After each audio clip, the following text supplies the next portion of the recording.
March 1942, Australia. A general had just escaped from the Philippines in the dead of night, by PT boat, through seas patrolled by Japanese warships, leaving behind 80,000 American and Filipino soldiers who had nowhere left to go. The men he left behind had a name for him: Dugout Doug. They said it with contempt. They scratched it into the walls of their foxholes. They said it while they were starving on Bataan, while they were dying of malaria and dysentery, while they waited for supplies and reinforcements that never came. The general who had promised to defend the Philippines had gotten on a boat in the dark and disappeared. Now he was standing in front of a crowd in Australia, clean uniform, pressed cap, the same man.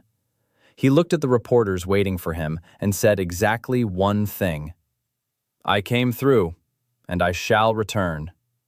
Not we, not the Army, not American forces.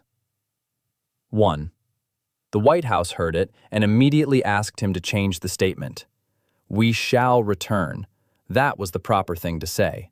More humble, more appropriate for a general who had just presided over one of the worst defeats in American military history. He refused. The question isn't whether Douglas MacArthur had the courage to say those words. The question is whether a man who had just abandoned 80,000 people had any right to say them at all. Philippines, December 1941. There are 3 things you need to know about Douglas MacArthur before the story begins. First, he was born into this. His father, Arthur MacArthur, was a decorated Civil War general who later commanded American forces in the Philippines. Douglas grew up on military posts, breathed military air, and graduated from West Point in 1903 with the highest academic record the Academy had seen in 25 years. He had never known any other life. Second, he loved the Philippines the way most men love a hometown. He had served there, lived there, built his career there. He knew the land, the people, the language of the place. When he retired from the American Army in 1937, he stayed, becoming a military advisor to the Philippine government. The Philippines was not an assignment to MacArthur. It was home. Third, when President Roosevelt called him back to active duty in July 1941 and gave him command of American forces in the Far East, MacArthur was 61 years old and had not commanded troops in combat for over 20 years. On December 7, 1941, Japan attacked Pearl Harbor. 9 hours later, Japanese aircraft appeared over Clark Field in the Philippines and found MacArthur's entire air force sitting on the ground, lined up in neat rows, fully fueled, untouched. They were destroyed within minutes. How a general with 9 hours of warning allowed his entire air force to be caught on the ground is a question military historians still argue about. MacArthur never gave a satisfying answer. He never really gave any answer at all. What followed was the inevitable collapse. Japanese forces poured onto the Philippine Islands. MacArthur's army, outgunned, undersupplied, abandoned by a navy that had been shattered at Pearl Harbor, fell back to the Bataan Peninsula. 80,000 American and Filipino soldiers dug into the jungle and tried to hold a line they all knew they couldn't hold forever. They held it for 3 months. Washington sent no reinforcements, no supplies, no relief. The men on Bataan ate their horses and their mules. They ate the monkeys in the trees. They died of malaria, of starvation, of wounds that couldn't be treated because there was no medicine. They held the line anyway. On March 11, 1942, President Roosevelt sent MacArthur a direct order: leave the Philippines. Go to Australia. The war needed him alive. A prisoner of war camp needed him not at all. That night, MacArthur, his wife, his 4-year-old son, and a small group of staff officers climbed into PT boats in the dark harbor of Corregidor. They slipped past Japanese warships. They crossed 500 miles of open ocean. They made it to Mindanao, then flew on to Australia. Behind them, 80,000 men waited. On April 9, 1942, baton fell. The men MacArthur had left behind were marched 65 miles through the jungle heat with no food and no water at bayonet point. Thousands died on that march. The ones who survived went into prison camps, where thousands more would die before the war ended. They called it the Baton Death March. And the general who had promised to defend them was in Australia, standing in front of a crowd saying, "I shall return." Philippines, 1942 to 1944. Something unexpected happened with those three words. They spread, not through official channels, not through military broadcasts or government programs. They spread the way things spread when people are desperate and need something to hold on to. Filipino resistance fighters scratched "I shall return" into the sand on beaches. They painted it on the walls of churches and barrios. The Philippine Postal Service printed it on stamps. In the mountains where guerrilla units were fighting a brutal underground war against Japanese occupation, men whispered it to each other in the dark. MacArthur later wrote that the phrase had become something he never intended it to be. It had been scraped into beaches, daubed on walls, stamped on mail, whispered in the cloisters of churches. It had become, he wrote, the battle cry of a great underground swell that no Japanese bayonet could still. Think about what that means. The Japanese occupied the Philippines for 3 years. They were not gentle occupiers. Filipinos who resisted were tortured and executed. Villages suspected of harboring guerrillas were burned. The suffering was enormous and sustained. And through all of it, people kept those three words alive. Not because they came from a perfect man, not because the person who said them had earned the right to say them, but because when everything else had been taken away, the food, the safety, the freedom, a promise from a man they believed in was something the Japanese couldn't confiscate. Meanwhile, MacArthur was doing exactly what he said he would do. In Australia, he rebuilt. He organized the shattered remnants of American and Allied forces in the Southwest Pacific and turned them into something capable of fighting. He developed the island-hopping strategy, bypassing heavily fortified Japanese positions, cutting off their supply lines, strangling their ability to fight, that would define the Pacific War. Island by island, he moved north. Guadalcanal, New Guinea, New Britain, Leyte.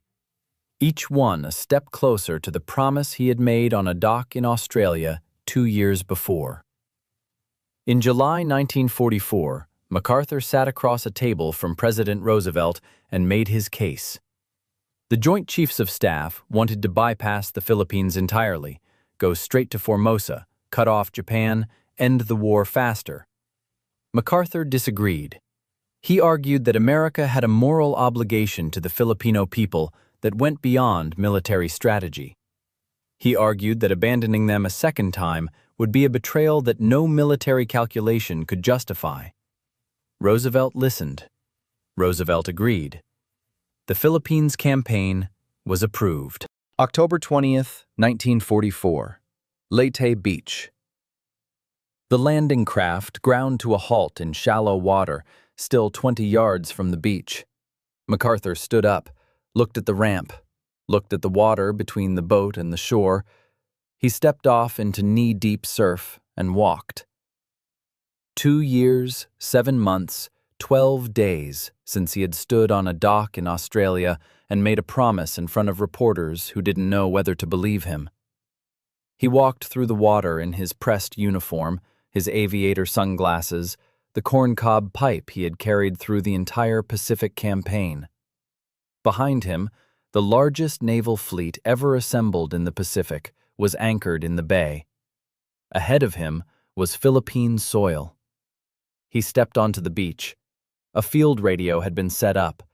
MacArthur picked up the microphone, and his voice went out across every radio frequency that could reach the Philippine Islands, into the mountains where guerrilla fighters had been waiting for this moment for nearly 3 years, into the basements where families had hidden their radios from Japanese soldiers, into the churches where people had been whispering 3 words to each other since 1942. People of the Philippines, I have returned. By the grace of Almighty God, our forces stand again on Philippine soil, soil consecrated in the blood of our two peoples. In the mountains, men who had been fighting alone for 3 years heard his voice through static on hidden radios and wept. In the villages, people who had kept those 3 words painted on their walls through 3 years of occupation heard the promise completed. Historian Samuel Eliot Morison, who watched the landing from a Navy vessel offshore, wrote afterward, "It was MacArthur's day. He was more than a general. He was a symbol." 4 days later, the Battle of Leyte Gulf began, the largest naval engagement in the history of warfare. The Japanese threw everything they had left into stopping the American return. It wasn't enough. By July 1945, the Philippines were free. Every island, every village, every beach where someone had once scratched 3 words into the sand. September 2nd, 1945, Tokyo Bay. The war ended on the deck of a battleship. MacArthur stood at the center of the ceremony as Supreme Allied Commander, the man chosen to accept Japan's formal surrender. Around him stood representatives of every Allied nation: British, Australian, Chinese, Soviet, Dutch, French. Before him stood the Japanese delegation in formal dress, come to sign the documents that would end the bloodiest conflict in human history. MacArthur looked to his right. Standing beside him was General Jonathan Wainwright, the man who had stayed behind on Corregidor when MacArthur left in March 1942, who had endured the fall of the Philippines, 3 years in Japanese prison camps, starvation and beatings, and the particular suffering of a man who had been left to face the consequences alone. Wainwright was thin. His uniform hung loose on a frame that had not been properly fed in 3 years. He had been liberated from a prison camp in Manchuria just weeks before. MacArthur looked at him. Wainwright looked back. There are no recorded words exchanged between them at that moment. None were needed. The circle that had begun on a dark harbor in Corregidor in March 1942 closed on the deck of USS Missouri in Tokyo Bay on September 2nd, 1945. MacArthur signed his name to the surrender documents. The war was over.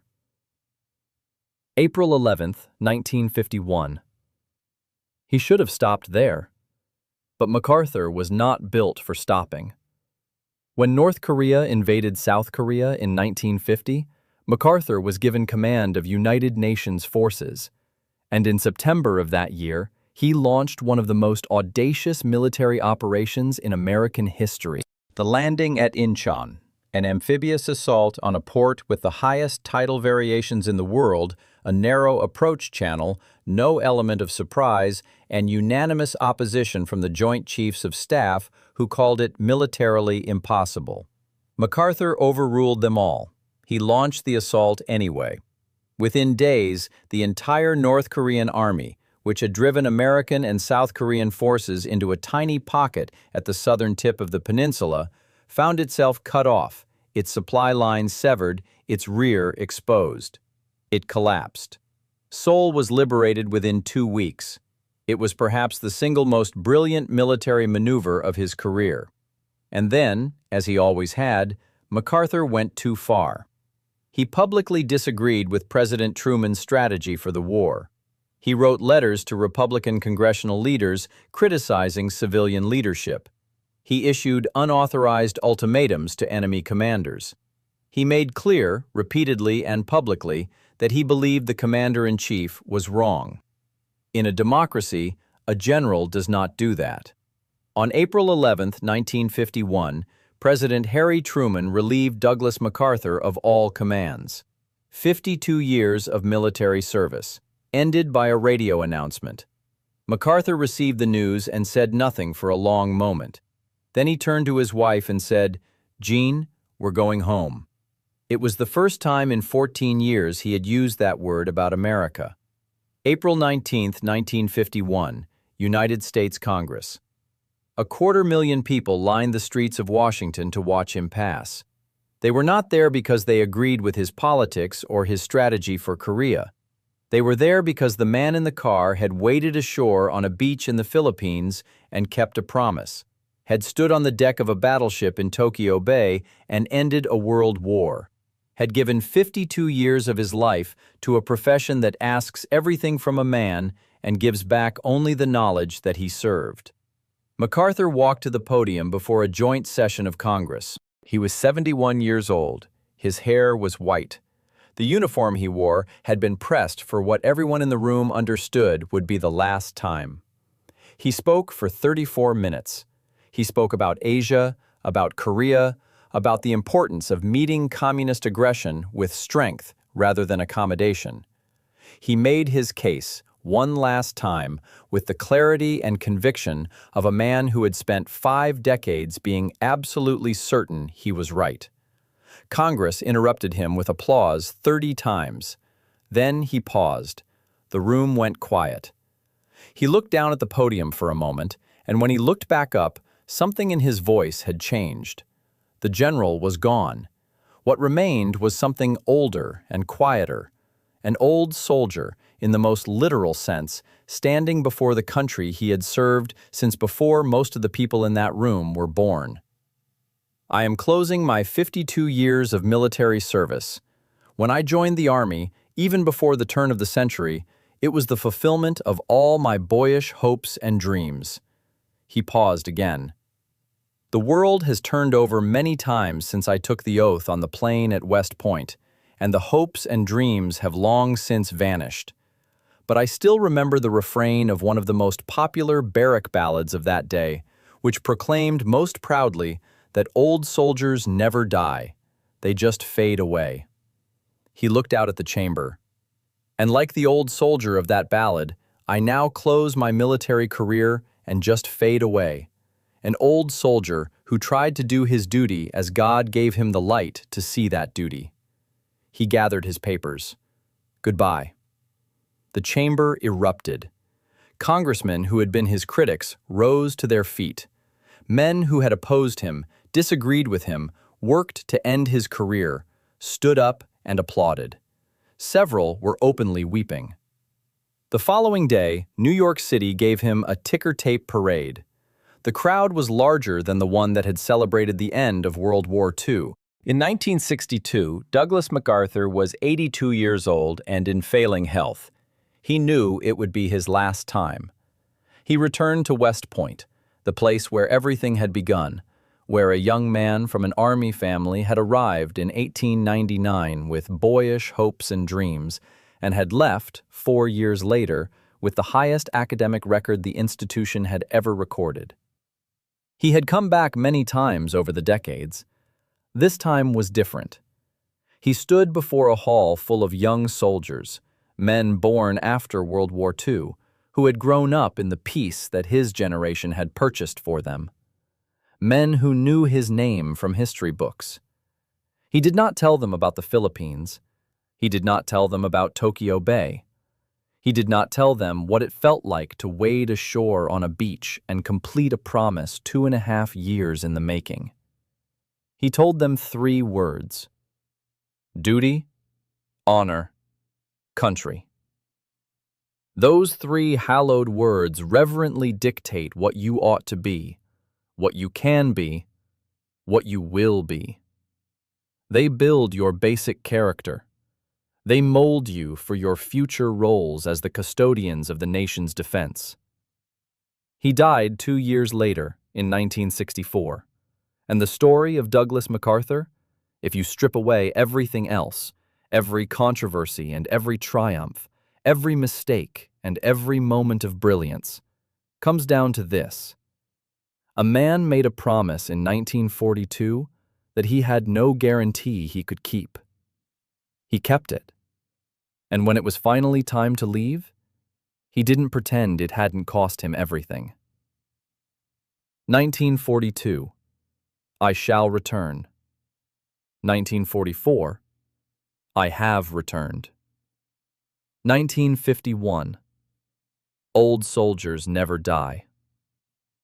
3 sentences. 1 man. A circle that closed completely.